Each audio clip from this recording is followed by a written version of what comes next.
Hello everyone and welcome back to Milo Farms. Well, out here in the shop today and working on a little project, I just replaced a brake line that was leaking on the boat trailer here. And this particular boat trailer has hydraulic trailer brakes that are actuated by the actuator here on the tongue. And so once we replace that brake line, we need to go ahead and bleed the brakes and get any bubbles out or any debris that may have gotten in while it was taken apart. So oftentimes you can do this with a helper, or there's other tools that you can use, like vacuum pumps and things like that. But what I found works really well if you are doing this by yourself especially, is this contraption that I have set up right here. The boat trailer already has a winch on it, which is quite convenient, as you can see on the front of the trailer there. Then I get a piece of 2x4, and I set up the safety chains in a position just like this, so it wraps around the bottom of the 2x4 and just hooks back to one of the safety chains.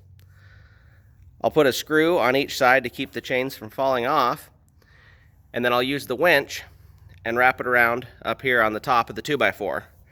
This right now is sitting in the position where this actuator is extended all the way forward so the brakes are not applied.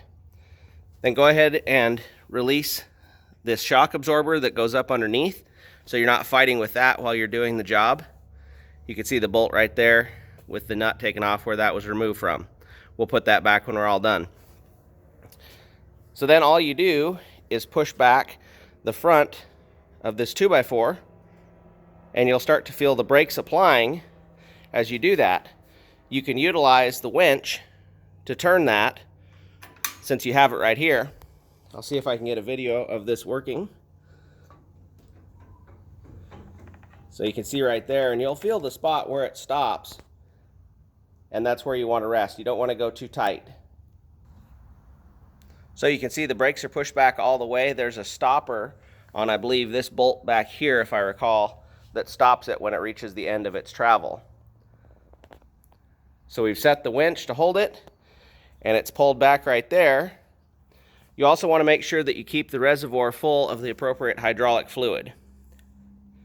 Now let's go take a look back in the back and how we're going to bleed them.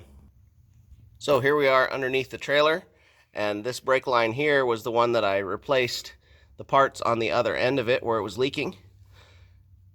So what we're looking for right there is the brake bleeder up on top. Mine takes a 3/8 inch wrench. So go ahead and get the 3/8 inch wrench on the bleeder just like that. And we're going to go lefty-loosey, so we're going to want to turn it upwards like this since we're on the right-hand side. Then I have a big syringe like this with a little piece of hose on it. And what we do is put that syringe hose right onto the bleeder and just leave it hanging down just like that. And that hose is in such a way tight that it's not going to pop off. And then we go ahead and loosen this slightly, and you'll start to see the fluid coming out and going down the tube. And at the same time, you should, once you start getting some of the bubbles out, hear the brakes actuate around the trailer and release, because the brakes were set from your contraption up front. And as soon as you release that fluid, they start to bleed. So as you can see now, the syringe has, what is it, about a 1/2 ounce of hydraulic fluid in it. So now we'll go back up to the front, reset everything, tighten it back down again, and then come back here and keep releasing this. I like to do each wheel and take about 2 ounces of oil out of each wheel once all the bubbles have stopped. So hopefully that trick was helpful and can make your life easier if you don't have help. And remember, you can't finish a project without getting started.